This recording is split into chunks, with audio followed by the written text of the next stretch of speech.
is Joe Menzer from the RBA Group. I'm not sure how familiar everyone is with the project and what we've done to this point. So what I'll try to do is just give you a very brief introduction, then I'll kind of show you some of the work and some of the conceptual ideas we have laid out for Bedford Road and Manville Road. Let's see. So there were two phases to the work we were doing for the town. The phase one was a larger intermodal study, and that study kind of focused on bike and ped improvements for the downtown area, and most specifically right around the core area, Memorial Plaza, Bedford Road, Manville Road, Wheeler Avenue, and all those local streets. Out of that project came recommendations for streetscape improvements and operational improvements, and the new signal at Bedford and Pleasantville Road.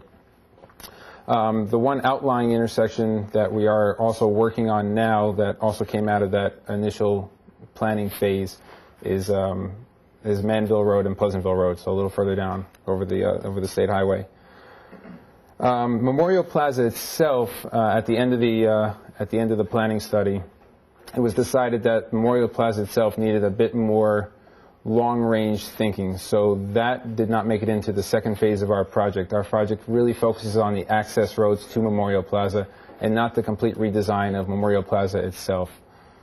And let me just kind of give you an overview. This is the downtown concept plan that came out of the study.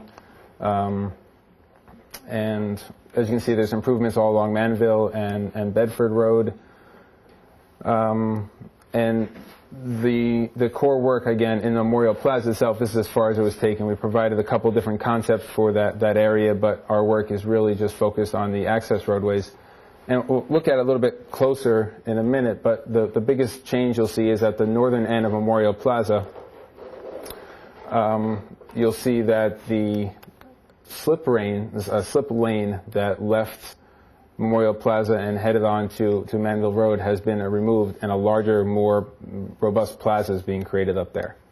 And out of doing those initial concepts, we also put together a traffic study that justified that making these changes wouldn't do any harm to the operation of traffic in the core vicinity. So now if we just take a look at some of the individual roadways. Bedford Road, so what you can see here is there's also a slip lane on Marble Avenue that we've actually been removed. And we are still looking at maybe putting a small traffic island on the south leg of Marble Avenue for that crossing distance, because the removal of the slip lane improves the pedestrian access to the area. It makes it safer because they only have to worry about watching traffic in one direction, and there's no more free right turn that pedestrians need to worry about. And again, the traffic study was done. So even though we're removing that free right turn, it actually doesn't affect the level of service of Bedford Road now or in the future. The traffic study went out to 2027. And then you can also look over at Wheeler Avenue, and there's different neck downs, increases in sidewalk space, and making everything more pedestrian friendly without affecting the traffic operations. As I mentioned, the biggest change here is the slip lane off Memorial Plaza, which has been removed, and a much larger expanded plaza put in place. The actual landscape architecture for the plaza hasn't been designed yet. And just to make reference, these plans have actually been updated a bit as well. You can see on Grant Street, or Marble Avenue, if you want to call this, that we're only showing one lane going out now, and that's actually been expanded to show two lanes, a left lane and a right lane. So there's a left and a through and an exclusive right that come out of Memorial Plaza onto Manville Road, where here we're just showing one lane. And that basically the difference is there's a few parking spaces that are removed on Grant Street to make that work. You can also see as we head down Manville Road, we've left in the exclusive left turn lanes that are there now, and we've also again given more sidewalk space to the pedestrians, making it much more pedestrian and bike friendly. As you continue traveling down Manville Road, you can see here that we've added a center mall or a center median to really divide the traffic and slow people down. It also acts as a pedestrian refuge area for people crossing the street in busy times. You can also see the different neck downs at Washington Avenue as well. Everything, again, is all to give the downtown area a lot more pedestrian-friendly areas and space for everyone to be walking through. And then the one outlying intersection we talked about before, again, is Manville Road and Pleasantville Road. And again, in this case, we're removing some of the intermediate islands on the northern approach and closing in the intersection a bit and getting away from the free right lane. So everyone's controlled now.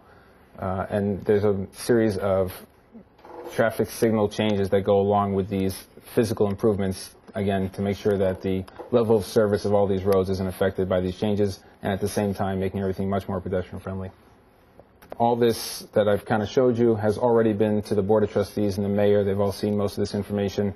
They've approved the designs that we've looked at, and now we're currently in the process of creating construction documents, which will then end up at Westchester DOT and at New York State DOT for review in the coming weeks. And pending their reviews and any comments or questions we get from those agencies, the project will move forward, and there'll be a public hearing on everything, and then the town itself will be looking to secure, the village itself will be looking to secure construction fees for doing the work. They have applied for a TEP grant for doing some of this work. The results of that grant will be known probably in January. I believe the grant was somewhere around $300,000-400,000 that the village applied for, but I'm not 100% sure. And again, it's a grant from the state, and there's a lot of communities that applied for it, so we're not quite sure if the village will get that money for this project.